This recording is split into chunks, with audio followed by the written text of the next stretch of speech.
တိတ်မိတ်နေတဲ့ကောင်မလေးနဲ့ထုတ်ပြောပြလို့မရတဲ့ကောင်လေးနှစ်ယောက်သားအနေမီးပေမဲ့ကဘာတွေချားနေကြသလိုမျိုးကြုံပူးကြတာဗျဒီဗီဒီယိုမှာတော့ brother တို့ထက်တောင် niche level ရောက်နေတဲ့ Ogran ရဲ့အကြောင်းကိုနည်းနည်းလေးပြောပြကြပါမယ်ဆိုတော့စလိုက်ရအောင်စပြောရမယ်ဆိုရင် Ogran နဲ့ DRDR တို့ကငယ်ငယ်လေးတွေကတယောက်ကိုတယောက်တန်ရောစီရှိကြတဲ့ကလေးနှစ်ယောက်ပါတရက်မှာတော့သူတို့နေထိုင်တဲ့ forest တန်ပဲကိုဖျက်ဆီးခြင်းတွေကြားရောက်လာတဲ့အခါ Ogran ကအရာအလုံးကိုဆုံးရှုံးခဲ့ရပါတယ်အဲဆုံးရှုံးသွားတဲ့အရာတွေထဲမှာ DRDR လေးလည်းပါဝင်ခဲ့ပါတယ်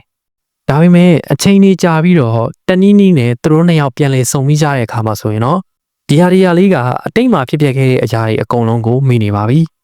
Ogran ကိုလည်းသူမှမမှတ်မိတော့ဘူးနော် Ogran ကကြတော့ DRDR လေးကိုမှတ်မိနေတယ်ဆိုပေမဲ့သူ့ခံစားချက်တွေကိုထုတ်ပြောပြလို့မရပါဘူး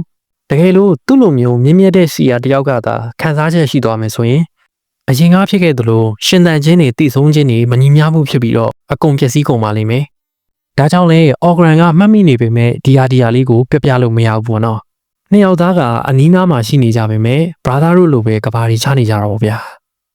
ဒါနဲ့ကျွန်တော်တို့တစ်ဖက်လမ်းက support ပေးခြင်းနဲ့ဆိုရင်တော့ Telegram က Zan HOK MMC မှာတိုကန်လေးတွေလာအားပေးလို့ရပါတယ်ဗျကဲဒါကတော့ Ogran ရဲ့ကြုံတွေ့နေရတဲ့အခြေအနေလေးကိုပြပြပေးခဲ့တာပဲဖြစ်ပါတယ်မနေ့ပြန်မှာလေဘယ်ဟီးရိုးအကြောင်းကိုဗီဒီယိုလုပ်ပေးရမလဲဆိုတာ comment မှာပြောခဲ့လို့ရပါတယ်ကျွန်တော်ကတော့ Zan ပါဗျနောက်ဗီဒီယိုလေးမှာပြန်တွေ့အောင်